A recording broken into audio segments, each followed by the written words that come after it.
Hello guys and welcome to my new vlog the day second of Meghalaya tour.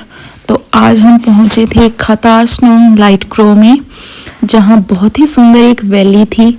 और क्योंकि हम सुबह सुबह पहुंचे थे और हमें भूख लगी थी, तो सबसे पहले हमने किया नाश्ता। तो उसके लिए हमने वहां से ली मक्की, और भाई क्या स्वादिष्ट थी। तो मैंने तो भर भर के खाई, सबने खाई हमने। उसके बाद हम गए नीचे, एक जो झरना बना हुआ था। मेघालय जो फेमस है झरनों के लिए, इसके झरने इतने खूबसूरत और इतना साफ पानी, एकदम नीले रंग का। तो वो झरना हमने वहाँ फोटो वगैरह खिंचाई, और उसके बाद हम निकल गए चेरापूंजी के लिए। रास्ते में बादल थे और इतना शानदार व्यू था, चारों तरफ इतनी शांति थी क्योंकि ऑफ सीजन था। तो उसके बाद हम पहुंचे एक और वैली को देखने।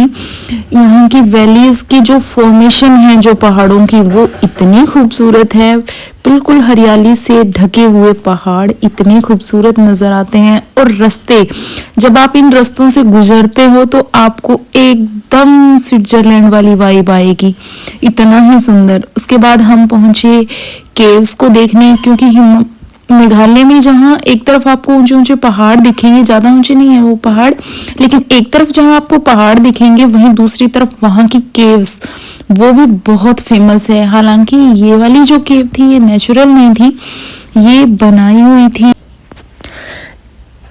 तो बहुत ही खूबसूरत जो है ये केव थी, और बीच में जो है बहुत जो डीप इसका इलाका था, वो तो उन लोगों ने बंद भी कर रखा था पब्लिक के लिए। केवल उतना खुला हुआ था जितना जो बाहर बाहर था। तो एकदम नीचे गहरी, और अब बारिश का मौसम नहीं था, फिर भी इन केव्स में से जो वो पानी आ रहा था। मैं सोच रही हूँ कि जब बारिश का मौसम होता होगा उस वक्त इन केव्स के अंदर कैसे सांस आता होगा, कितना पानी आता होगा। और नीचे जो है वो बनी हुई थी पानी के जाने के लिए, तो वहां से दिख भी रहा था कि बहुत ज्यादा जो है वो वहां से पानी आता होगा। उसके बाद हम लोग निकले केव से बाहर, और बाहर आके एकदम शांत सुकून वाली सांस आती है, क्योंकि अंदर बहुत गहरा अंधेरा। हालांकि उन्होंने लाइट्स लगाई हुई थी, लेकिन फिर भी बहुत गहरी थी वो। और वहीं एक बना हुआ था बहुत ही सुंदर हार्ट शेप का, जिसमें लोगों ने सिक्के भी डाल रखे थे मन्नत के। खैर वहां से हम निकल के पहुंचे इको पार्क, और वहाँ कुछ आदिवासी लोग कर रहे थे निशानेबाजी का अभ्यास। भाई उनके क्या निशाने थे। उन्होंने सामने बस एक लकड़ी लगा रखी थी, और उस पे कुछ इन तीरों से वो निशाने लगा रखे थे, जो आगे से लोहे की नुकीली उन्होंने बना रखी थी, और बस एक लकड़ी जो थोड़ी सी बांध रखी थी उन्होंने, उस पे वो निशाने लगा रहे थे। खूब उनका अच्छा निशाना था। उसके बाद हम गए इको पार्क में। इको पार्क जो है वो पूरी तरह से नेचुरल जो चीज़ें हैं उन्हीं से बना हुआ था, बांस से उनमें पुल बनाए हुए थे उन्होंने। और अभी क्योंकि बारिश का मौसम नहीं था, तब तो वहाँ थोड़ा ठीक लग रहा था, लेकिन जब बारिश होती होगी तब वहाँ बहुत फिसलन होती होगी। और वहाँ मुझे दिखा एक इतना खूबसूरत फूल, जिसकी आधी पत्तियाँ रेड थी और आधी ग्रीन, और बहुत ही सुंदर। हालांकि वैसे बड़े बड़े भी थे। और वहाँ उन्होंने सीढ़ियाँ जो है वो भी सारी नेचुरल बेम्बू से बनाई हुई थी। और जो पानी 2-3 महीने से खड़ा था, वो भी पानी वहाँ बहुत साफ था। और आगे जो है ये बेम्बू के पूरे ब्रिज थे। उसके बाद जब हम वहाँ से निकले, तो हमें क्योंकि चेरापूंजी जाना था, तो रास्ते में जो गांव पड़ रहे थे, भाई सिविक सेंस जिसे कहते हैं आजकल, जिसकी बहुत बात हो रही है, वो सबसे ज़्यादा वहीं दिखा मुझे, इतनी क्लीननेस। उसके बाद हमें खाना खाना था, क्योंकि तो हम लोग के ऑरेंज रूट्स पे जो एक वेज होटल था।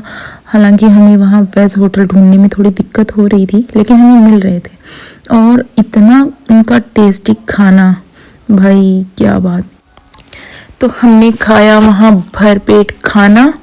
और क्योंकि क्रिसमस का दिन आ रहे थे, लगभग 21-22 दिसंबर था, तो उन्होंने बहुत सुंदर डेकोरेशन की हुई थी। और होटल वालों ने एक बेल भी लगाई हुई थी, जिस पे लिखा हुआ था कि ring the bell if you liked our food. और क्योंकि मुझे तो उनका खाना बहुत पसंद आया था, तो मैंने भी बेल उनकी रिंग की। और उसके बाद हम निकल पड़े। हमारे होटल के लिए, जो वहाँ से थोड़ी दूर कुछ 10 किलोमीटर के करीब था। तो हम पहुँचे, वो हमारा होम स्टे टाइप होटल था, बहुत ही सुंदर खूबसूरत सा। तो हम वहाँ रुके और शाम को हमसे मिलने वहाँ आए कुछ सेंटा क्लॉज। तो हमने उनके साथ खूब डांस किया, खूब मस्ती की और डे 2 वाज वर्दी।